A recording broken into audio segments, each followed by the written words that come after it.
Welcome to Tech Explicit channel. This is the chapter 1 for the video series with Spring Boot, Spring Cache with Redis and MyBetis. The list of topics we would be covering as a part of this chapter are mentioned on the slides. Let's get started. For more such video, please do subscribe to our channel. Here we are going to modify our redis.conf file to add the ACL user which you have created previously using the redis CLI command, but here now we'll add it directly into the conf file. The benefit of doing that is like even if the server restart happens, that user will still exist. To do that, we have to set user. We'll give the username at TechEclipser, and then we specify like we on basically means we want to enable this user, and at the rate all specify that we are giving it all command permissions, and this is for the all sections, and then we'll provide the password. Once we are done with that, we'll save this file.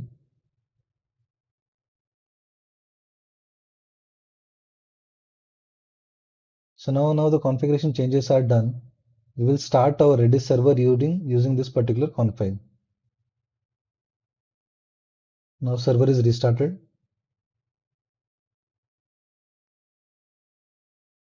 So now we will basically verify whether that ACL users which we have added, we are able to connect to that using that particular credentials. To do that, I think we do Redis CLI user, provide the username which you have created, we have mentioned in that config, and provided the password which you have already set in the config. Now we are successfully connected. Here we'll do ping to basically verify whether we're able to connect or not. So now this is successfully completed.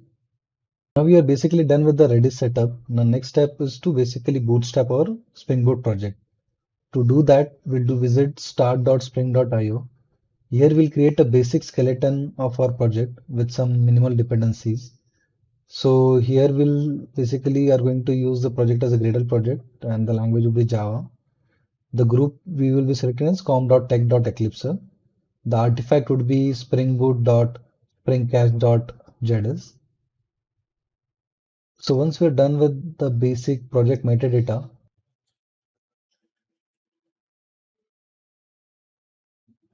we will start adding the required dependencies. So first we'll add Spring Web, then we will add Spring Data, Redis,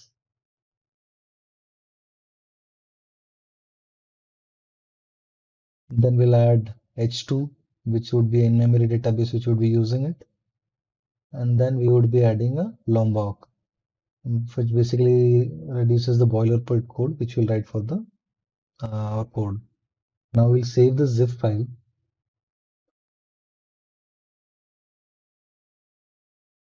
Now this is downloaded. So what we are going to do is that we are going to extract the zip file.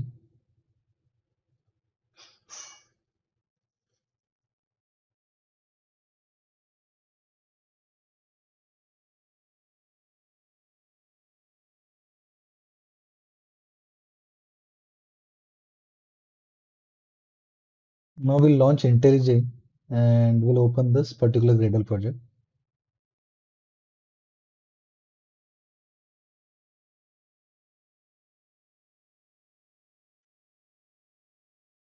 Here we'll select open. So we are going to open the existing Gradle project. Navigate to the section where we have unzipped the folder. Here we'll go to Home, Tech Eclipser.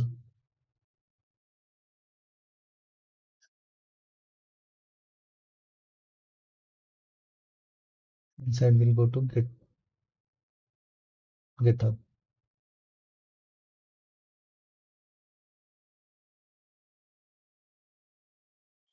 We'll select the build.gradle file and click OK.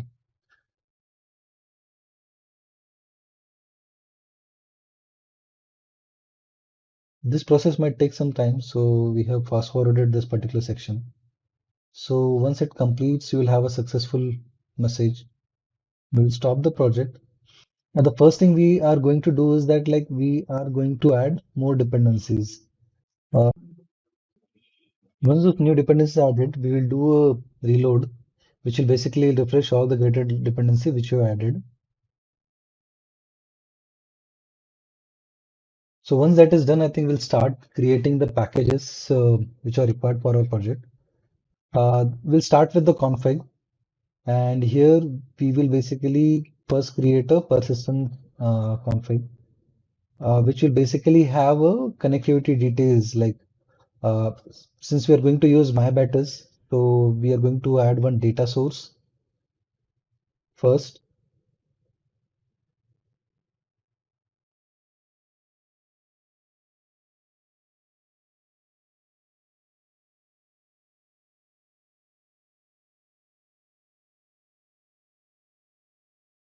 So here we are going, since we are going to use H2 as in-memory data store, we have to use the embedded database builder, and then we will set the type as embedded database type as H2.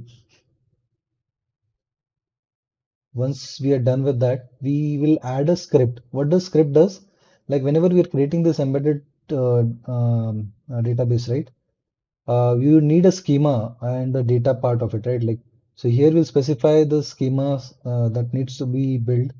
This we will be adding it into our resource section, so it will look out for the schema.sql, and that basically will get executed. Now, once we are complete with the data source part, we'll have to create a SQL session factory, which is nothing but the connection details for a MyBatters.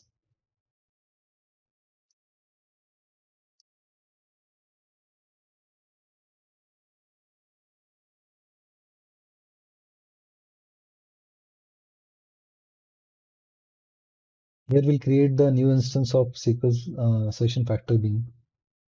Once that is done, we will set the data source, which is nothing but the one which I already specified above. And then we'll basically return the factory bin.get object. For this, it will have to add a throw condition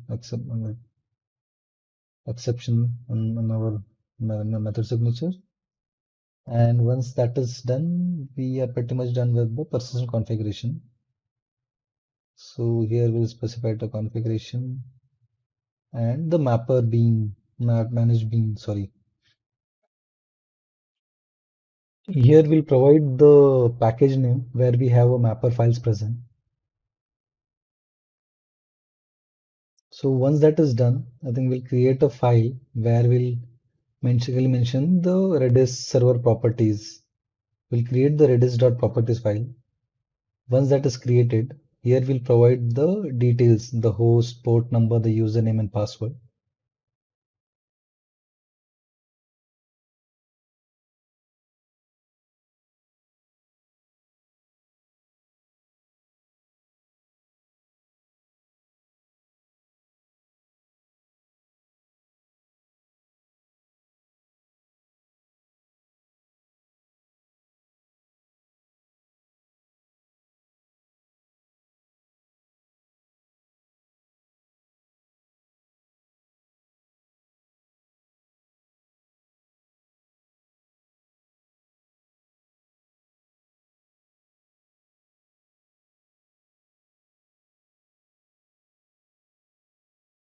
Now once this is done, we'll create one more config, which will basically for the Redis config, like basically storing the connection details related to Redis server.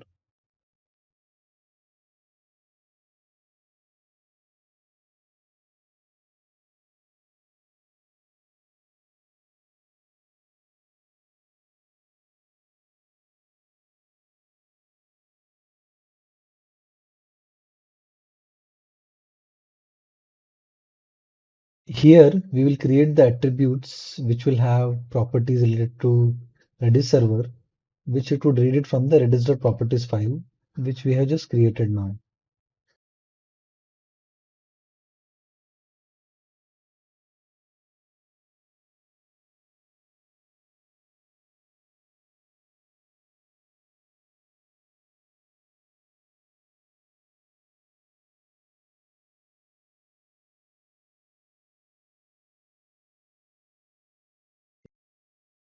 Here we'll specify the getter setter using the Lomba.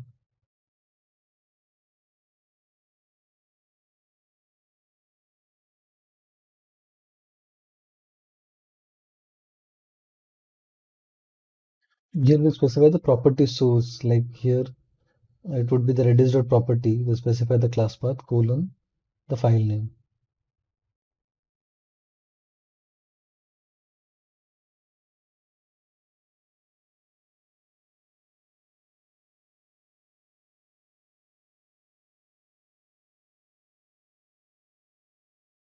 We'll basically enable the caching.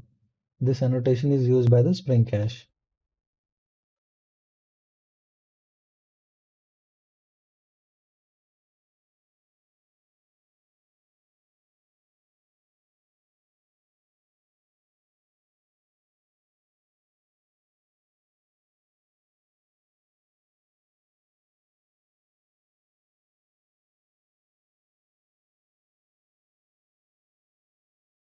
Here we'll create a bean, one for like Jedis Connection Factory, where we will basically use the configuration to connect to a Redis server.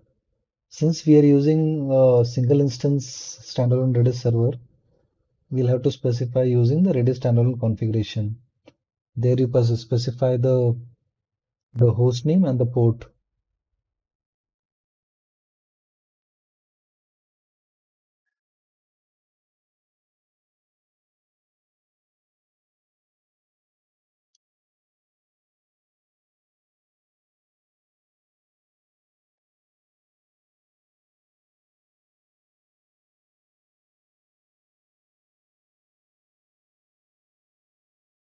We will change the data type for Redis port to integers since the value of port we are storing it is actually an int value. Once that is done, I think we will set the username and password.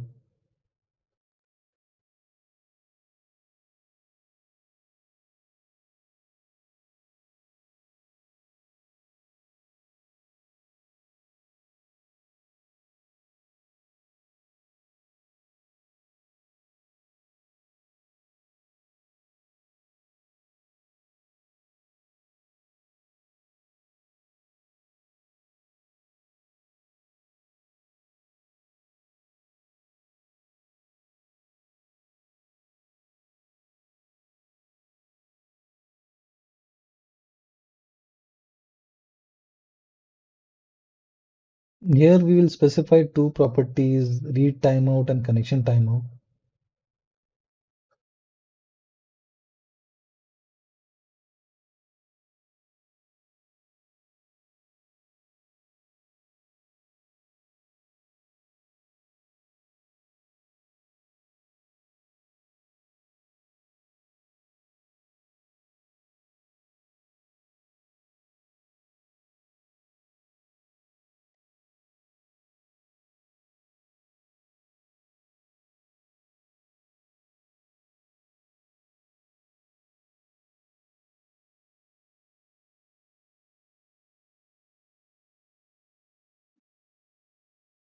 We have specified use pooling and another thing, yeah, that's what we have done, at least in terms of Redis configuration.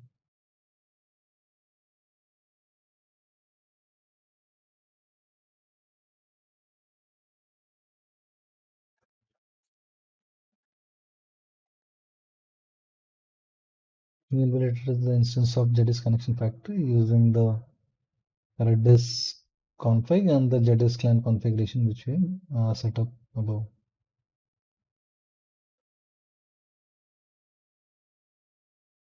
Now, once we are done with this, the next thing we'll have to do is to set up a Redis manager, cache manager.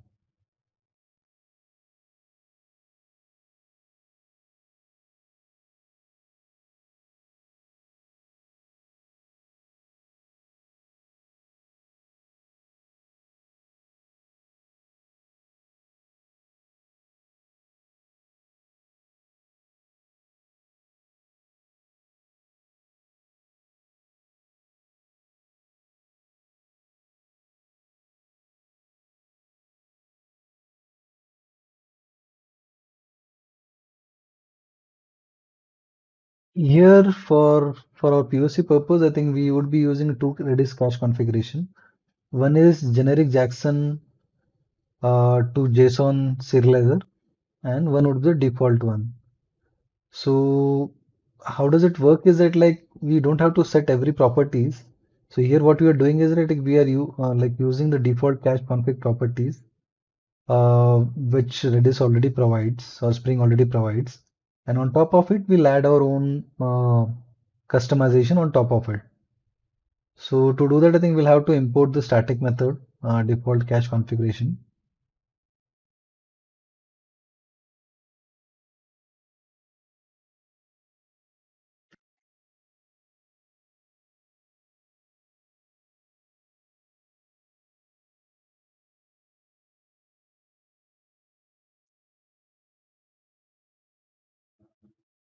Then we're going to set a property which will make sure that we don't persist null values. So we'll enable disable caching for null values. Once that is done, we'll set the serialization uh, for the values part of it. Like we have a key and value. So for value, we will be using um, generic Jackson to JSON Redis serializer. And the other one, we will be using the default configuration without doing any changes on top of it.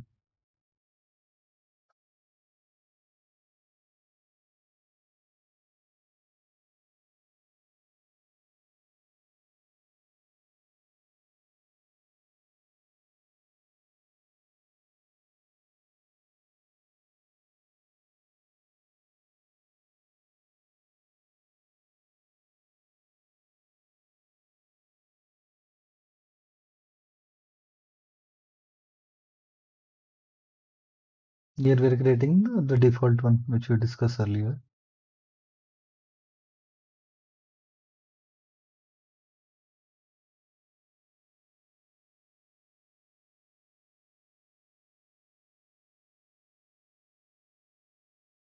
And also we'll disable the caching null values. Once that is done, I think we will set up a Redis cache manager.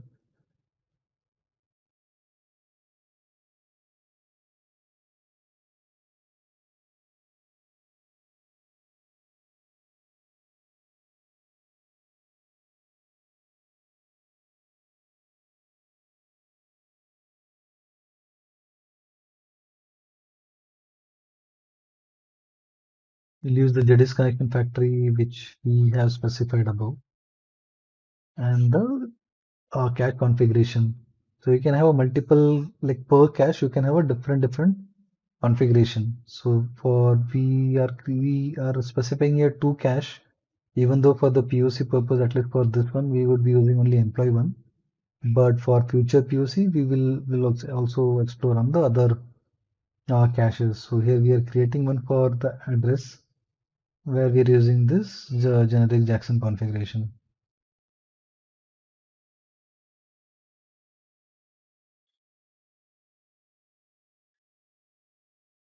Enable statistics means like we'll be able to pull the statistics from the Redis server, the cache rate, cache miss scenarios, and all those details are being made available. I think yeah, we are done with the Redis cache manager.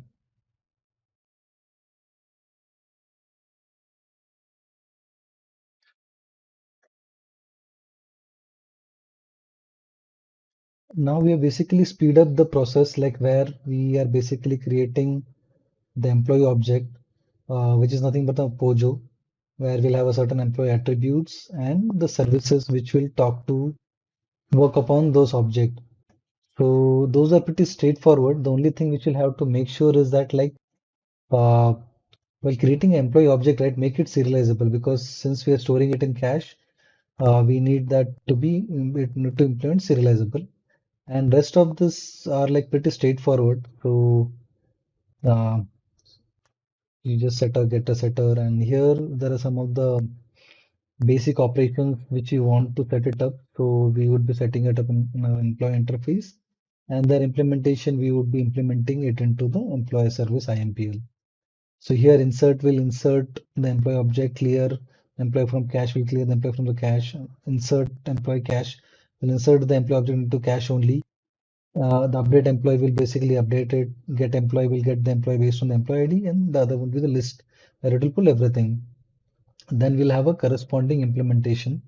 So for doing that, since we are using MyBetis, we will have this employee mapper where we will basically specify some of the SQL commands which we're going to execute based on certain method invocation.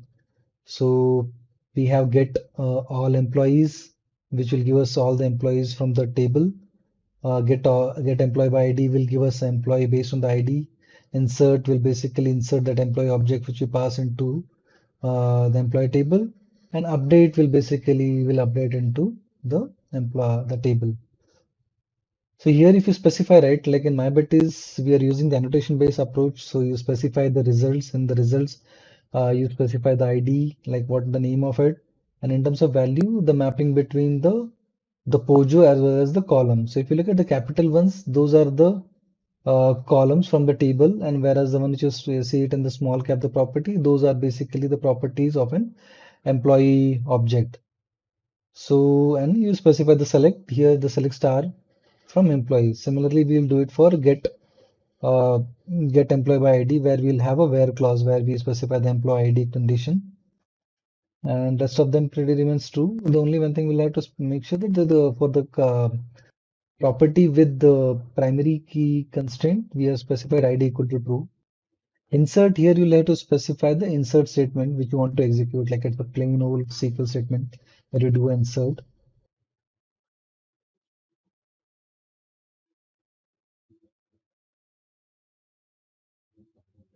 Here in option, you specify the user generated key because the ID is auto generated. We won't be inserting it. And the column, the property, employee ID. Similarly, for update, we'll use the update statement where we are basically updating the first name and last name.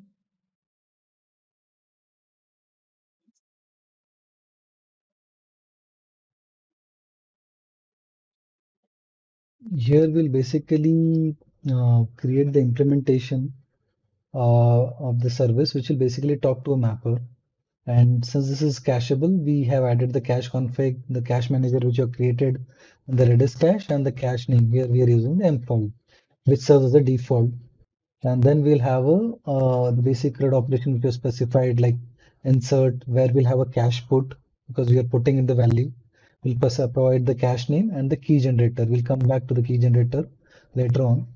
And then basically we'll invoke the mapper dot insert, which we have already written it. Now we'll talk about custom key generator, right? Basically, since we are putting in the employee object, we wanted to have a custom implementation for the key part.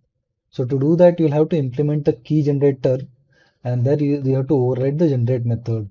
So we have overridden the generate method, and what we would be going to do it, like the params which you are going to get it, we are going to create a string by using a string builder where we will specify the attributes which we need it to be constructed as a part of a key.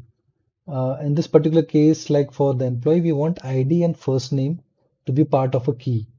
So that's where I think we will, when we look at the key which will get generated, it will have the cache name employee colon the employee ID and the first name. So that's what we are doing it. So this one probably if you want to use the same key generator for other caches, you can have basically write your own implementation based on the class type. Here we are checking like whether that's an integer class. In this our case, it would be an employee object. So it will go into this particular block and we'll basically getting those employee ID and then appending the employee dot first name, which I already discussed, and returning it as the toString method. So this would be the custom key generator which we use using for our development purpose. So now we will basically come to the clear cache employee from cache, where there might be a situation like where we want to just clear the cache, not the entry from the DB. So here we'll use a cache evict. We provide the cache name and the key generator. So that will clear the entry from the cache. Then we'll have a insert employee cache, which is nothing but like where you want to just insert the entry into the cache. No, nothing else. Then we'll again come back to the update employee.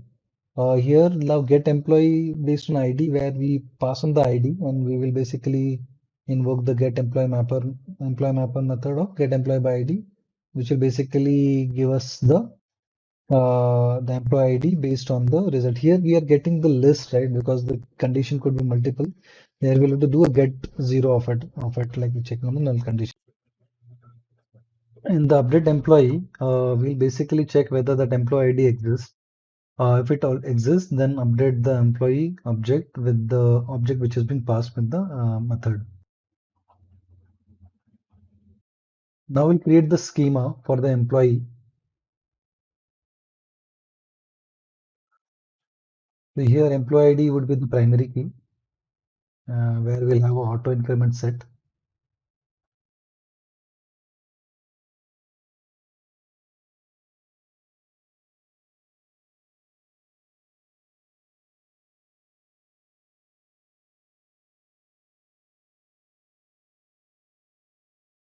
So once this is done, we'll set up a data.sql.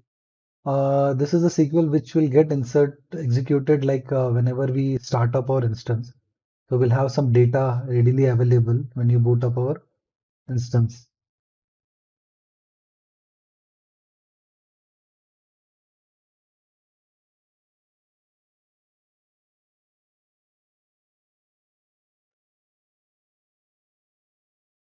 Now we'll basically set up the controller.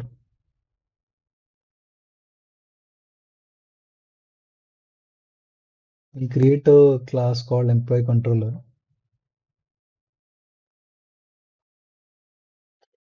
So we'll specify it with the annotation of trust controller.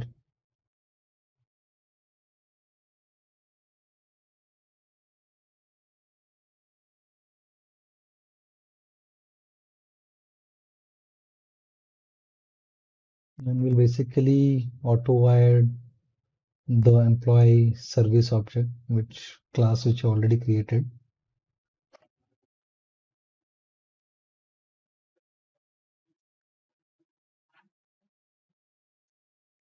And here we will basically write all the methods which you want to expose it as an API. So the first one which we'll be exposing is a get all employees, which will basically return list of all the employees.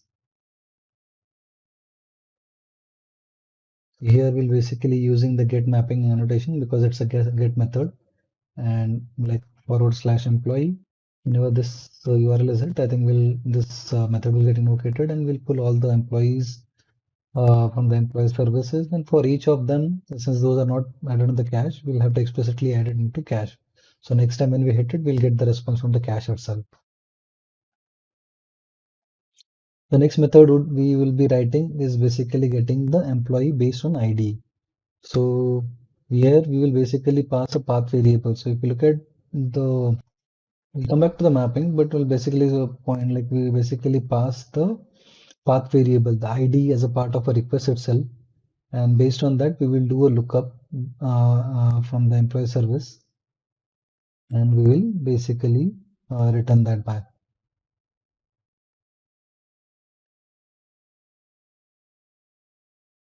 It will also be a get method.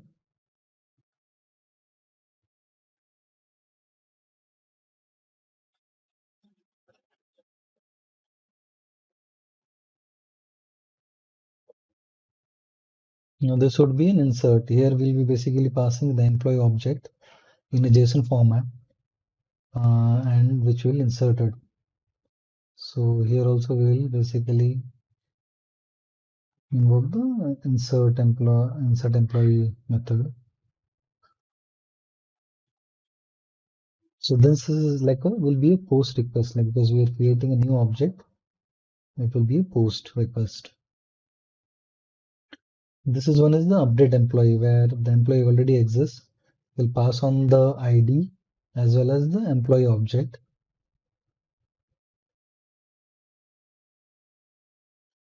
Here what we do first we'll update the object like which internally check whether the ID exists and then it will do an update. Then we'll remove the old entry from the cache and then we'll add a new entry into the cache. This will also be in put.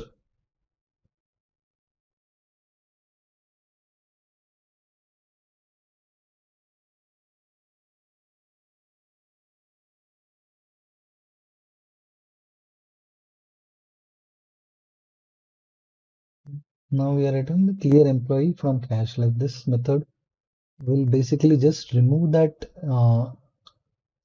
object from the cache. So it's not going to interact with any of the data service method and employee service object. It will just clear it. So it will not read it from the table in memory table. It will just clear it from the cache, Redis cache. This we would be useful like whenever we have a scenario where we want to explicitly clear something from the cache.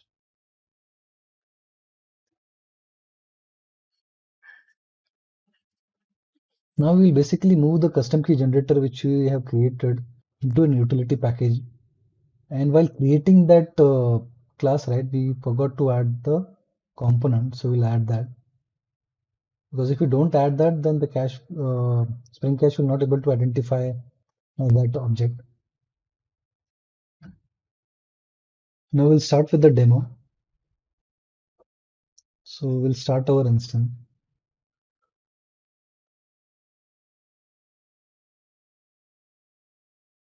Okay, now instance is up. First thing we'll see like if we have anything in the cache is empty, which is expected.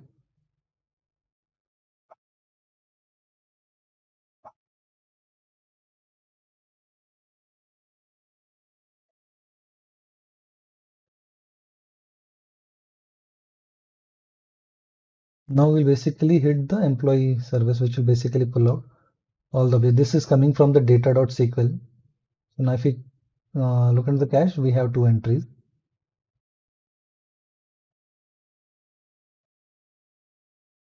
Now we'll check the getter method with the passing the employee ID explicitly. This is also working fine.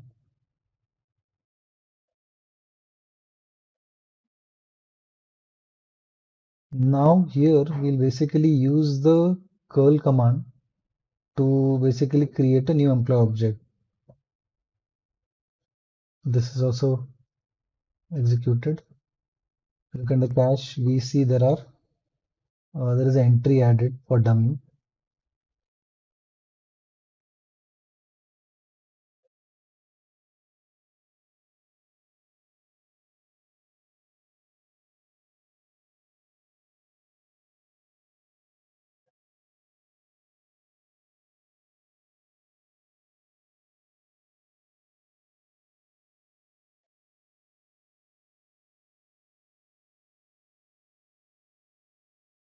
Now what we'll do, we'll basically modify the dummy object which we created.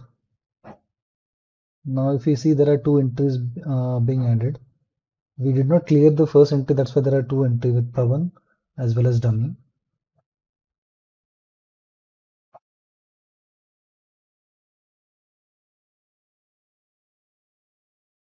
Now we'll basically invoke the clear cache. So this will basically should remove the dummy entry.